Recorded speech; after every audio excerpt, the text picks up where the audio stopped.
now let's start. So the idea is not to kind of go through all properties of every transform and all. Okay, mainly with respect to, let's say, decorrelation and energy compaction. That is where our focus will be, not in terms of studying what happens to the transform if you shift a signal, what happens if you, right? DFT, I thought I'll do it because that DFT all of you will tend to use. Okay, this is a cosine transform. Okay, this is somewhat this some of you may have heard about it, some of you may not have seen it before. And again, we'll start with 1D and same. Okay, so since we have already laid the foundation for going from 1D to 2D to 3D, so all that will follow, just that we'll do the 1D right in more detail. Then 2D and all is just straightforward, right? Now a discrete cosine transform, this we study because it has been used in JPEG, right, and JPEG and MPEG-2, and then H2.63, what do you call that, H.263, right, all this. Okay, so in all of this it has been used, and you might wonder why was that picked over a DFT, right, when DFT seems to be the ones that it does the rounds most of the time. But when it came to doing all this compression, this coding, okay, so it was a DCT that got picked, right? So we'd just like to know what is it, okay, that makes a DCT tick, right? Now, so this revolves around two kind of properties. One is what is called the ability to concentrate energy. Okay, so the ability to concentrate energy in the first few coefficients, energy in the first few coefficients.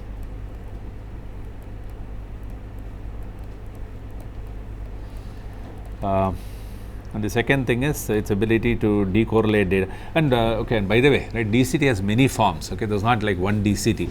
The one that we are doing it is kind of the most standard one, that's called DCT-II or DCT-II. Okay, that's what it's called. But there are several forms of it. Okay, one can't go through all of that and all. Okay, so we'll just look at the most standard one. This is what is used in compression and all. Okay, DCT-II. So whatever I'm writing is for this particular DCT-II. Okay, so data as a decorrelation for strongly correlated Markov 1 process. Strongly correlated Markov 1 process. Okay, so Markov 1 process is something like this. In 1D, it will look like 1 row square and so on, where this row is a number between 0 and 1, and then you can have row 1 row and row square, then row square, row 1 row, and so on. So it's like saying that you have a correlation, right, as you look at this guy with itself. Of course, it's 1, but then as you go to your neighboring value, then this kind of decreases, and then if you go farther off, it decreases even more, which is natural, right? Your dependence as you look at farther off entities, right, will automatically go down. Correct. So for such process, right, it is not immediately apparent as to what. So if we ask, right, what will kind of diagonalize this? Okay, if you had a covariance matrix of this type, if you ask what will diagonalize it, right, it is.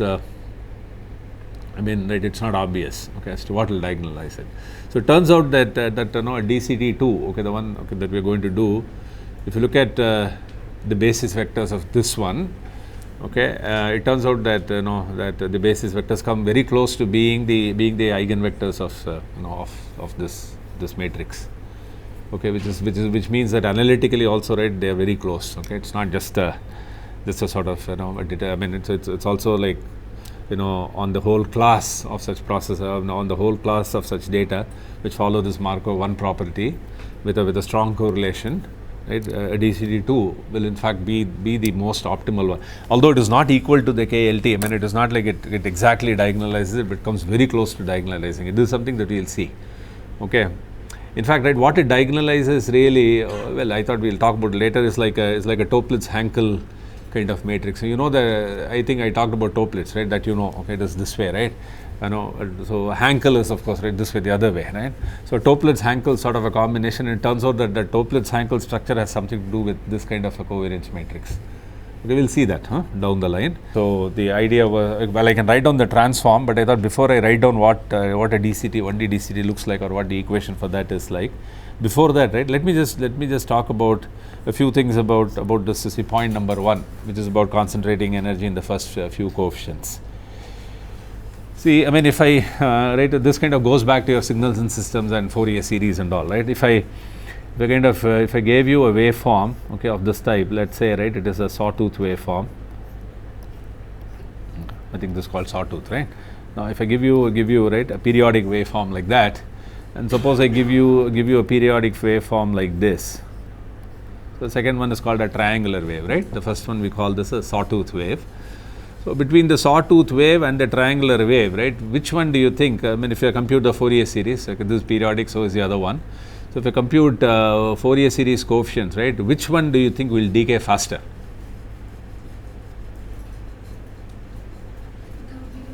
The below one.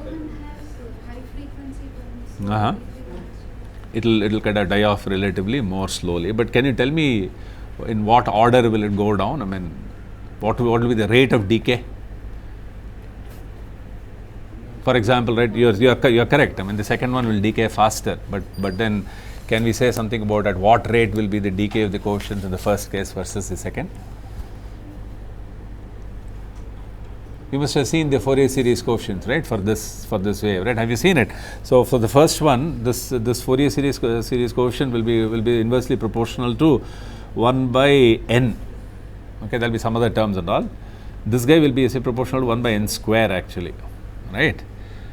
And where do you know what is that? Why that? I mean, so how do you figure out if I give you a waveform, whether it will be proportional to whatever n power k, let's say? How do you find out that the smallest integer k that you can claim is the one for which this will decay? See, if you take this x of, suppose you call this as x of t, right? If you take dxt by dt, okay, and you take d square xt by dt square and so on, the first time an impulse appears, right, when you take sort of a derivative, the smallest right, d, what do you say, right, dk by, so dk by dtk, the smallest k at which an impulse appears, right, is the k that will sit here. For example, the first case, right, if you take dxt by dt, immediately you see an impulse because there's a jump there, right, in the sawtooth, right, here, I mean, you already have a jump, no? So at this point there'll be an impulse, right? If you take dxt by dt, of course it will be pointing downwards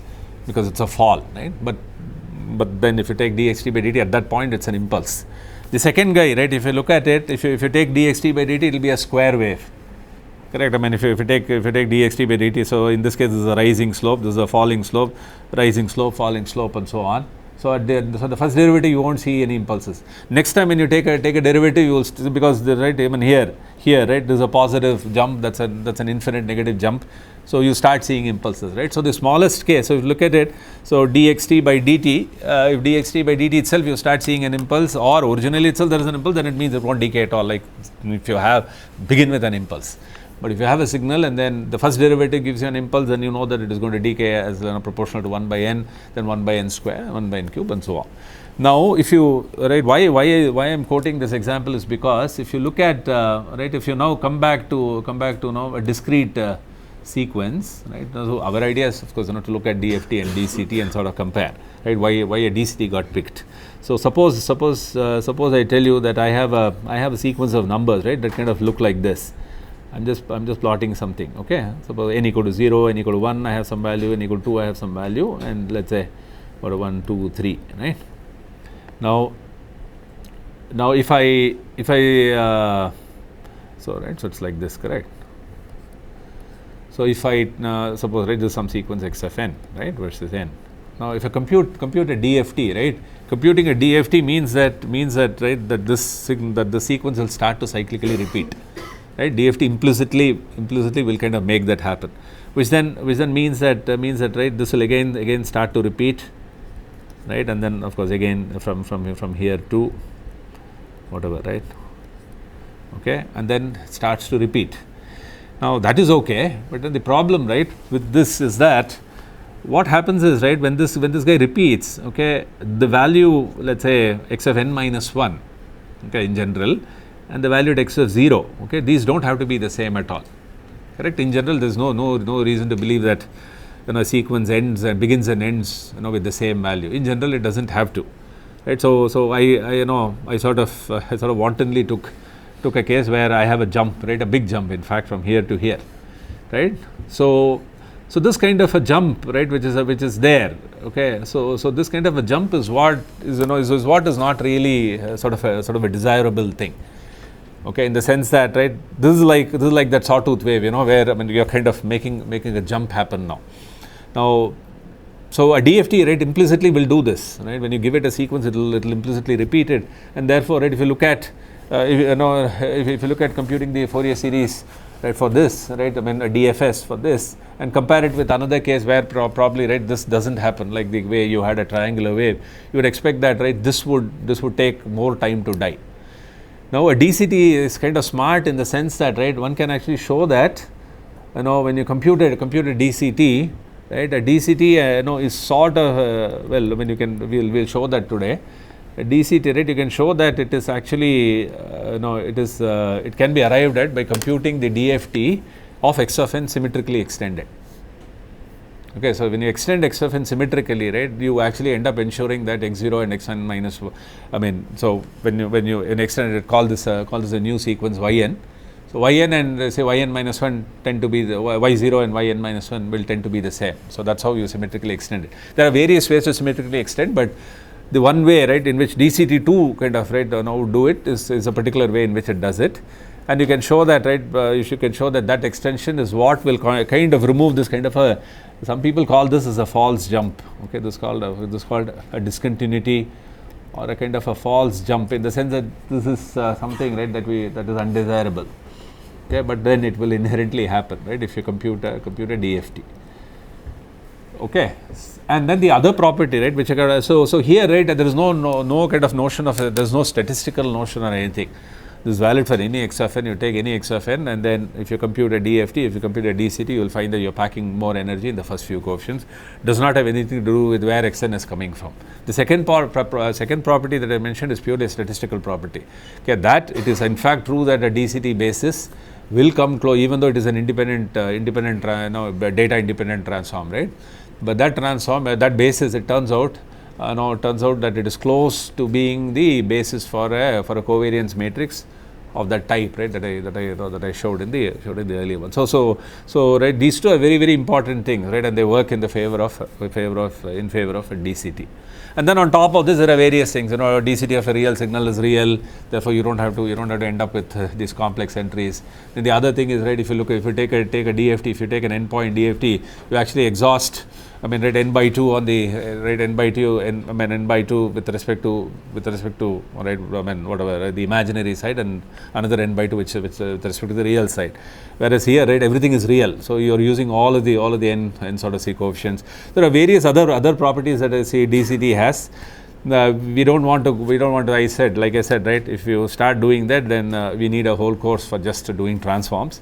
So the idea was simply to motivate the fact that because we are looking at data decorrelation, the diagonalization, I told you, right, going back again that 1, 2, 3 points, right, we are kind of looking at how to see this as a data independent transform, then also see what are its advantages if we try to use it, and the advantages will stem from what about its diagonalization property, and whether it can kind of whether it can preserve energy, most of the energy in the first few coefficients.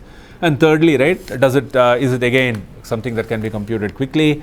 Is it separable so that going to higher different dimensions is easy through simply a Kronecker product? Okay, we are again going to revolve only about around those 3 points. Okay, we are not going to step out of that. Okay. So let me actually write down what a 1D DCT looks like. Okay, then we will move on. So 1D DCT looks like this. So Vk, right, which are your DCT coefficients, they are given by alpha k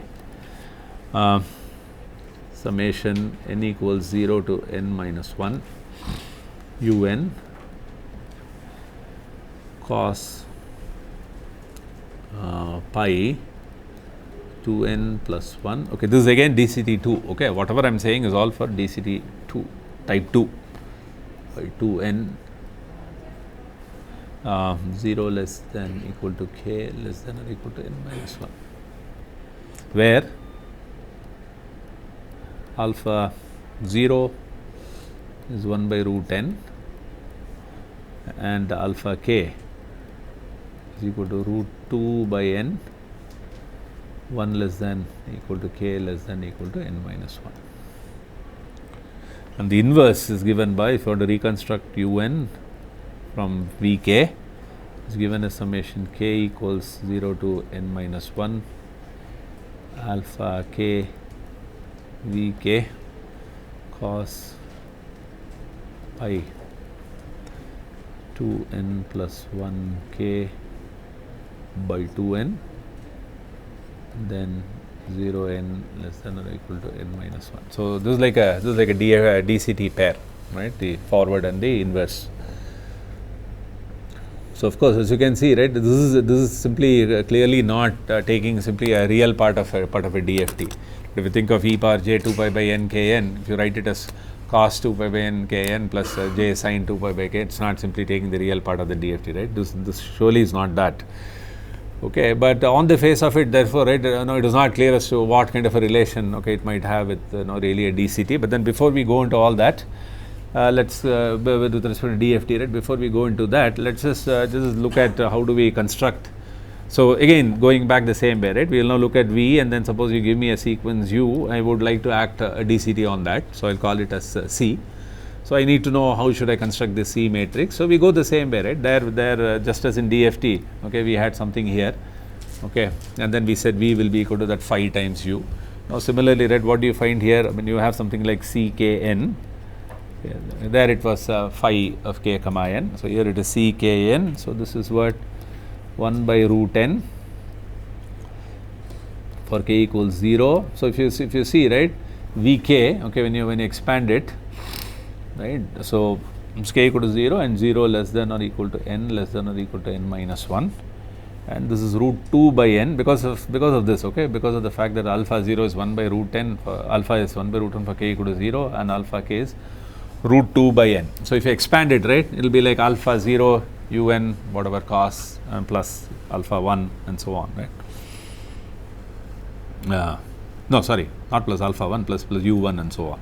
1 by root 10, and then this is root 2 by n cos pi 2n plus 1 k by 2n. This is for k between 1 and n minus 1, and n again is between 0 and n minus 1. Okay.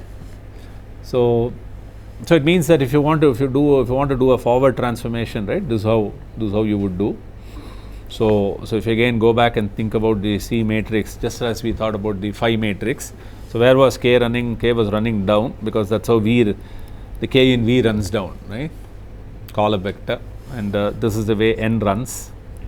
Oh, sorry, n. Okay, this is n, and therefore, right, clearly what you can see is, so you see k is equal to 0, therefore, right, all these entries will be simply 1 by root n, and then when you come to k equal to 1, and then, right, depending upon the value of n and k, right, these entries will start to change again for k equal to 2 and so on, right. So we have to start filling those entries. So the first row, of course, will be simply this 1 by, so C is equal to, so what will you have? 1 by root n, right, for the first row. So that's like k into k equal to 0. So 1 by root 3, 1 by root 3, 1 by root 3. Okay, then the next entry is what? So you got k equal to 1. So what do you have? So alpha for k equal to 1 and onwards is all root 2 by n, right. So if you look at your Ck, Ck has to be found like this, right, for k equal to 1 and onwards. So what do you have? So next one will be root 2 by 3 cos n is 0, right. So pi by 6, right, because you have 2n, no. So pi by 6, then root 2 by 3 cos now n equal to 1. So 2n plus, so 3 pi by 6.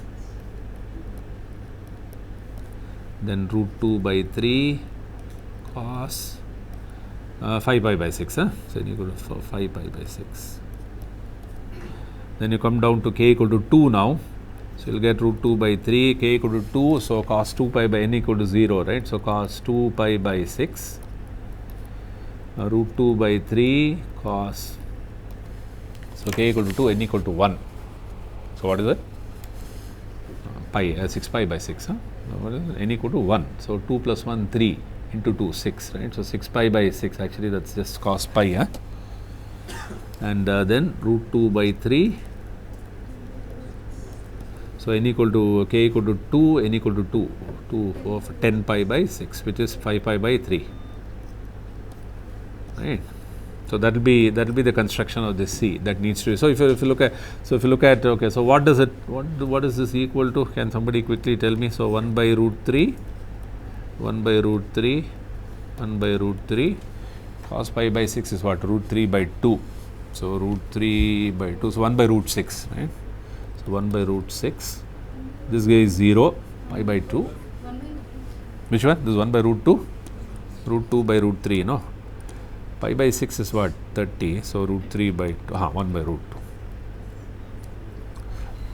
2. What about 5 pi by 6? Minus? Okay. If you don't want to strain your brains, let me see whether I have the minus 1 by root 2. Anyway, these are things that you can do. 1 by root 2, then 1 by root 6 for this, and minus root 2 by 3 for this, and 1 by root 6 for this. Okay, this is how your C will look like. And therefore, right, if you are interested in how the basis will be like, then you have to find out C transpose. Okay. So C transpose will be, and of course you can see that C is not equal to C transpose, right? So 1 by root 3, 1 by root 2, 1 by root 6, 1 by root 3, 0 minus root 2 by 3, 1 by root 3 minus 1 by root 2, 1 by root 6.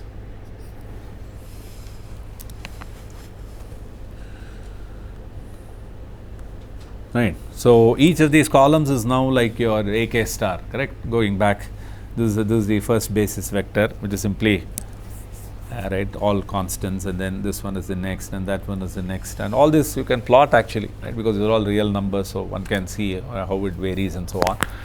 And again, one can go to, and what the thing to notice is that all entries are real, right? Even if you go to higher dimensions, everything is real. So the signal is real. Then after you multiply, right, you will get only say real values. So that is one advantage of this guy. Another thing is just like you can, it's easy to show that that C transpose is in fact C inverse. Okay. Again, going back to the same thing, right? If you had the A Hermitian, if A is unitary, then A Hermitian, which is in this case C star transpose. There is no effect of star. It's all real. So C transpose.